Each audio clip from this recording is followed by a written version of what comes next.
tujuan pembentukan komunitas praktisi, Pak.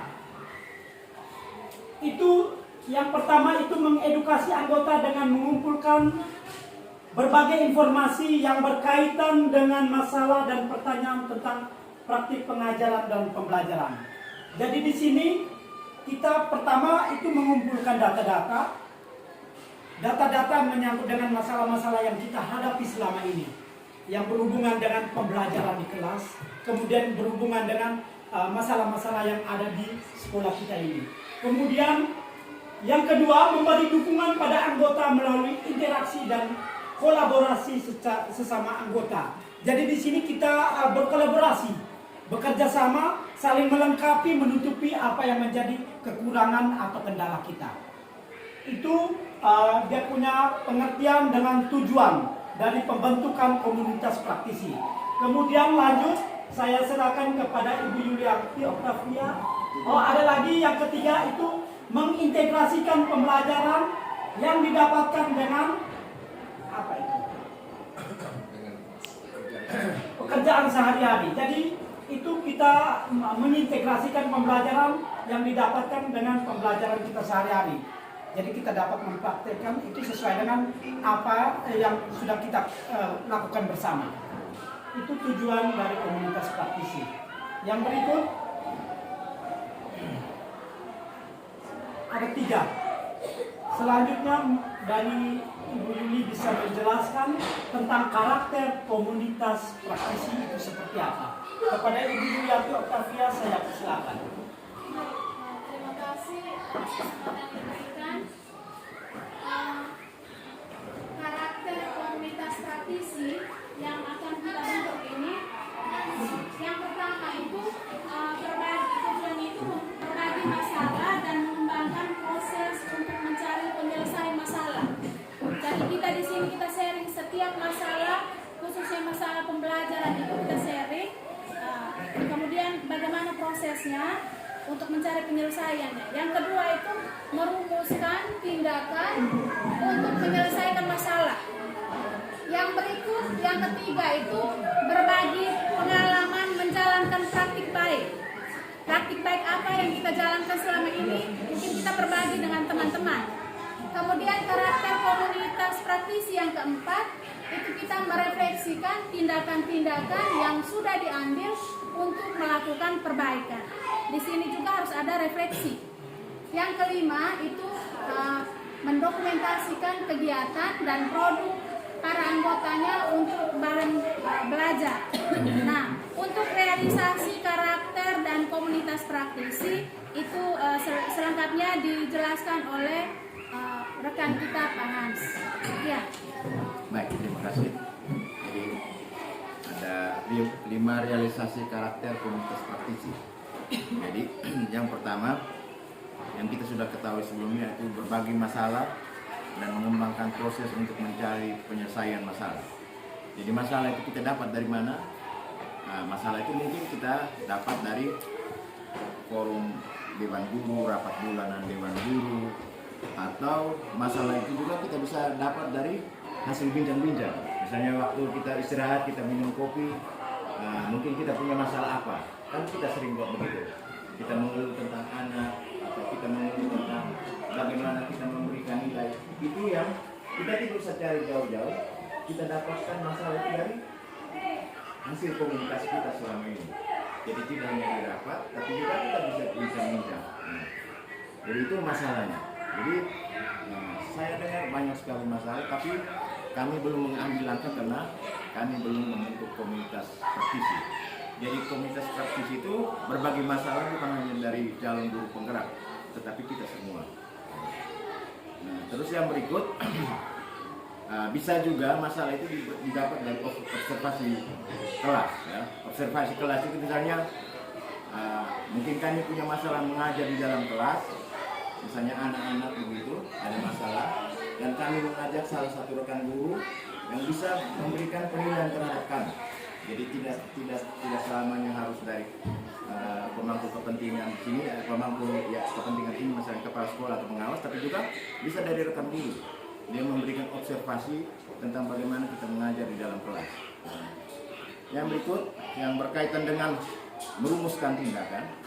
Setelah masalah-masalahnya kami sudah dapatkan dari hasil diskusi kita, nah, kami lanjutkan sebagai guru penggerak, kami lanjutkan dengan merumuskan tindakan. Ya, tentu saja kami merumuskan tindakan itu kan kita harus petakan dulu tantangannya apa, persoalannya apa, akar masalahnya apa.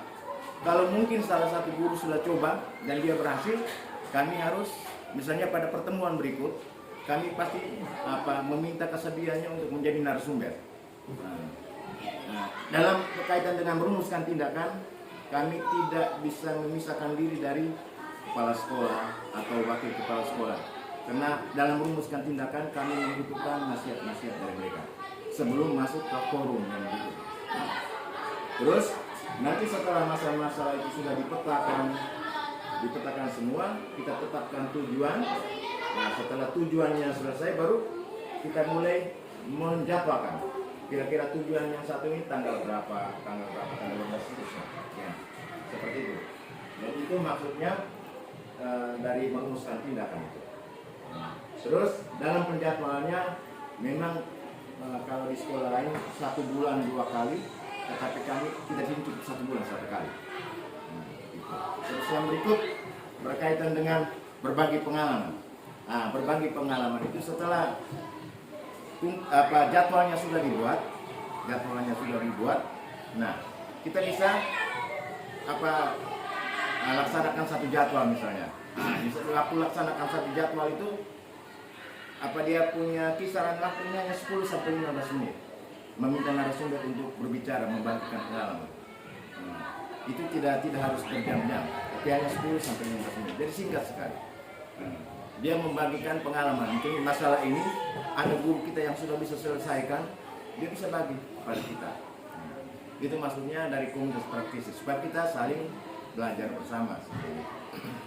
Terus yang menjadi narasumber tadi rekan guru kita semua, ya, bisa juga dari CGP, calon guru penggerak, bisa juga dari kepala sekolah, pengawas, atau juga orang-orang yang lain, profesi-profesi lain.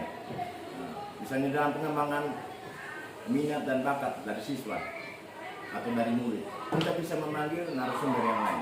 Nah, dia bisa membagikan pengalaman. Mungkin dia sudah pergi membagikan pengalaman di sekolah lain, kita bisa pakai dia untuk memberikan rencana belajar bersama di komunitas praktisi berdasarkan masalah-masalah yang diangkat oleh kita semua yang ini. Yang keempat itu berkaitan dengan merefleksikan. Ini merefleksikan dengan mendokumentasikan.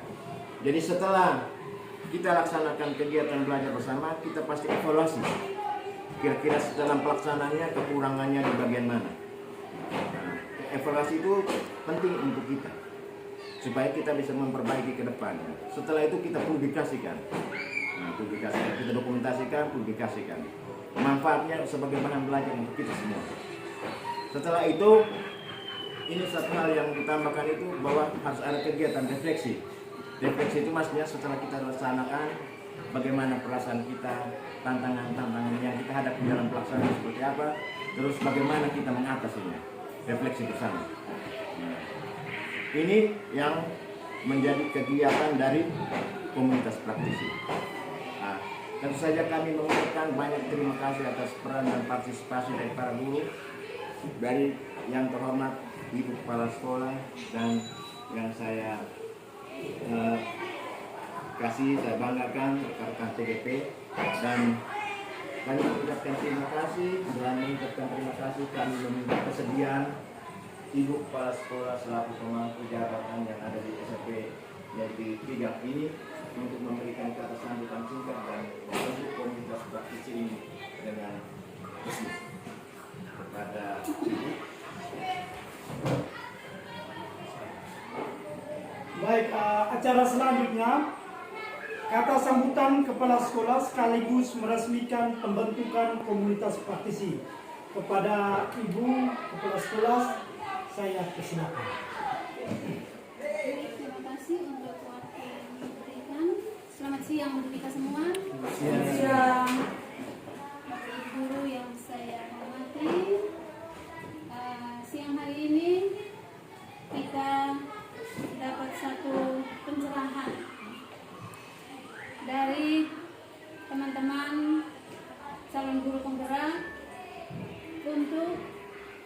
memberikan kesempatan kepada kita untuk bisa sedikit mengetahui lebih lanjut tentang kegiatan-kegiatan mereka, terutama dalam pembentukan komunitas praktisi di sekolah kita. Dari semua penjelasan yang sudah diberikan oleh ketiga teman kita, menurut saya ini hal yang baik. Karena apa? Yang saya tangkap dari apa yang disampaikan oleh ketiga teman kita adalah bahwa membentuk komunitas praktisi di sekolah ini merupakan salah satu cara untuk mengembangkan diri kita sebagai guru, profesi kita sebagai guru. Kalau tadi dari penjelasan itu bahwa yang namanya komunitas praktisi berarti yang tergabung dalam komunitas itu adalah orang-orang yang punya kegiatan dalam hal ini, punya praktik yang sama. Begitu ya teman-teman? Ya. Kalau kita di sekolah ya, yang kita lakukan praktik di sekolah adalah praktik mengajar di kelas. Kalau dalam menjalankan tugas kita di kelas kita mengalami kendala, kita mengalami kesulitan, atau Bapak ini tidak mengalami kesulitan kan di kelas? Ada banyak hal, ada banyak masalah yang kita hadapi dalam menjalankan tugas praktik kita mengajar di kelas, tapi kadang-kadang kita abaikan saja. Pemahaman kita tentang belajar mengajar di kelas secara konvensional itu sudah tidak digunakan lagi sekarang, tidak pakai lagi. Kita perlu bergerak satu langkah lebih maju dari yang selama ini kita buat. Dengan adanya teman-teman kita, 3 orang memang dari calon guru penggerak, mereka akan membantu kita, membimbing kita untuk bisa bergerak satu langkah lebih maju dari kondisi kita yang sekarang ini. Untuk kita dan juga untuk anak-anak kita, bahkan untuk sekolah kita. Seperti itu. Dan kita harus percaya bahwa apa yang kita mulai sekarang ini pada akhirnya akan berhasil baik dan akan membawa kebaikan bagi sekolah kita. Itu yang kita harapkan. Barangkali untuk mempersingkat waktu, hanya ini saja penyampaian singkat dari saya. Dan dengan memohon rahmat dari Tuhan kita, kegiatan pembentukan komunitas praktisi SMP Negeri Pigang pada hari ini saya buka dengan